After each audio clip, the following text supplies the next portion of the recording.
I'm Rachel Tessman from StampYourArtOut.com, and today I'd like to share with you a couple quick and cute alternate project ideas that I created using the contents of the February 2018 Paper Pumpkin Kit from Stampin' Up! Titled Wildflower Wishes. Those of you who are familiar with Paper Pumpkin know that you can stick with just the contents of the kit and make wonderful projects, whether you follow the directions or divert and come up with other variations. But sometimes it's fun to add a little extra product so that you can change it up just a little bit. With these two projects, I'm going to be adding in the Lemon Builder punch, the 2 1/4 inch circle punch, and some of this beautiful Dazzling Diamonds glitter. Plus, I'll be using some basic tools like my paper snips, my Stampin' Trimmer, and a couple of other things. I like to use snail adhesive. It's quicker than the glue dots in the kit. I also like to use my ergonomic blocks, although you do get a free one with your first kit. And I like to substitute the little mini ink spot for the full one because it's quicker when I'm doing videos. You can find all these items listed below and linked to my online store. You can also look below for links to learning more about Paper Pumpkin kits and starting your subscription. If you're watching my video on YouTube, click below so that you can get to my website where I've shared close-up photos of what I'm going to be showing today. Let's get started.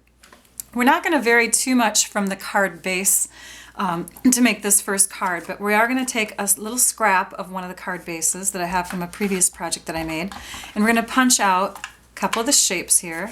We'll do the 2 1/4 inch circle, and then just the leaves from the Lemon Builder punch. And we're using the white side. Then we're going to take one of the flowers from this sticker sheet here, and we're going to flip it over. We're going to add some Dazzling Diamonds glitter. You might want to rub it in to make sure that that glitter sticks, and then flick off any excess. And now we don't have a sticky sticker anymore, but we have a really cute accent. Now let's take some of our adhesive and just add this piece here to the base of our card. And we're going to put some adhesive on the tan or Sahara sand side of this circle and add what we are now calling the ears. We're making a little bunny.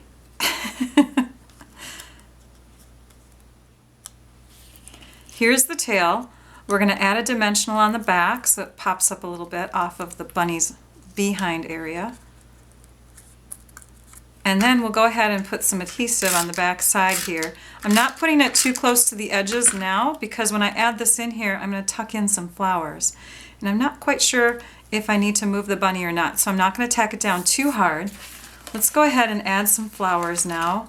I know I want to tuck this pink one right under him around there. And then I want to add some of the green.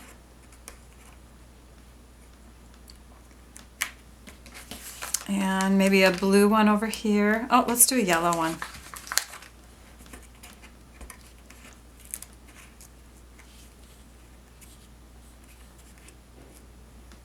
There, now we can move the bunny if we have to.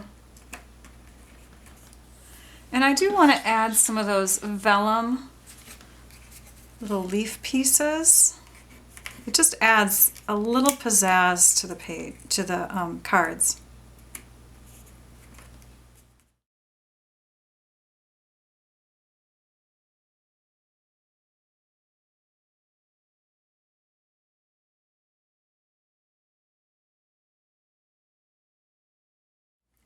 Okay, so inside my little bunny card, I could either stamp the Celebrate if I was giving this as an Easter card, or I could stamp this little image.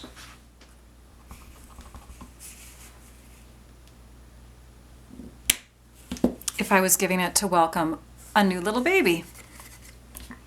That's the first project, real quick and cute and easy. For the second project that coordinates with it, you're going to need another card base, and we're going to cut this to a square. So what we want to do first is trim off 1/2 inch from one of the sides. Now we have a score line in the middle here. So this is where most of our square is going to come in, and then we're going to have another section over here. This is going to be, this square is going to be divided into 9 little squares itself. So what we want to do is trim off first one of the long edges so that our card is 5 1/4 inches wide.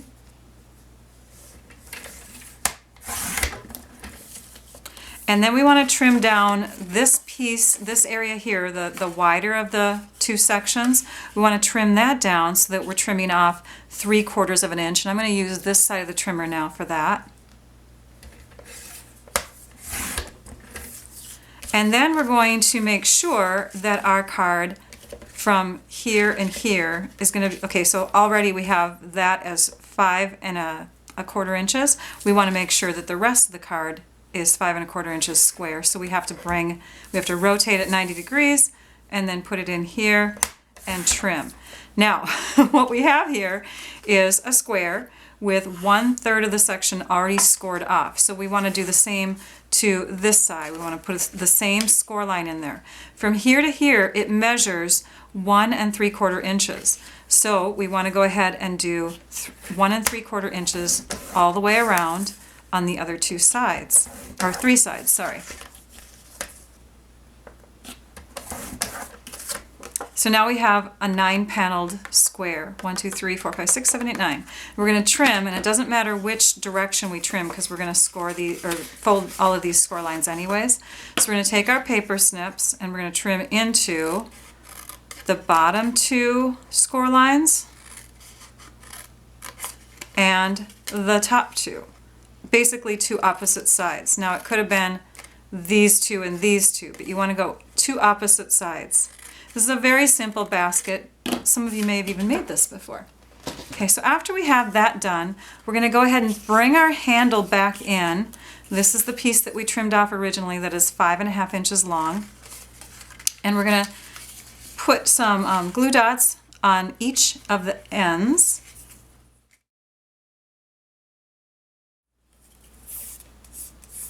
And I'm just using my finger to kind of give the cardstock a bit of a curl here. We want to have this one right smack dab in the middle of that panel and this one here in the middle. Okay, then we're going to go ahead and we're going to put adhesive on these panels here. You can see how far this one goes in when it crosses over. So we need adhesive in that area. Doesn't have to be everywhere, but a little bit there will be good. And cross them over on each other like this. And then make sure that they're centered with the handle. Press one down and then again check it to see how much adhesive you need. About this much in this area here. Like that. And do the same thing to the other side. So again, you're kind of eyeballing it because it's kind of a triangular or strange, weird piece here. So again, figure out how it's going to cross over. I'm meeting up the 2 corners here at the top. And then I just check the back to see where it's going to be overlapping. And I make sure that I have adhesive somewhat in that area.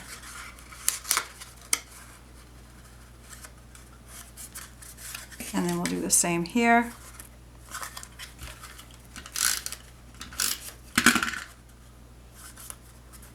Okay, we can fill that basket with some fun Easter treats or a little shower gift if you're giving this card to a mom-to-be at a shower. Let's go ahead and add some floral embellishments to this.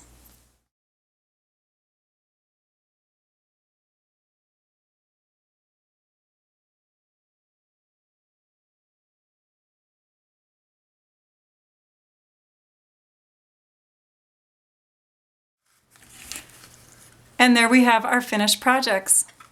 Thanks for watching. It builds creativity to think outside the box.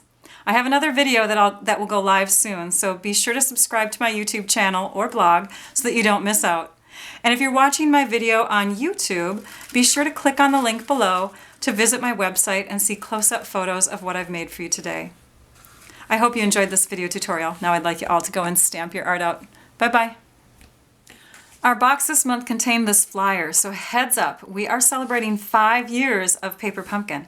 So the March kit will contain a free bonus goodie. 5 years. Wow, that is how long I have been on YouTube. It just hit me. Oh my gosh.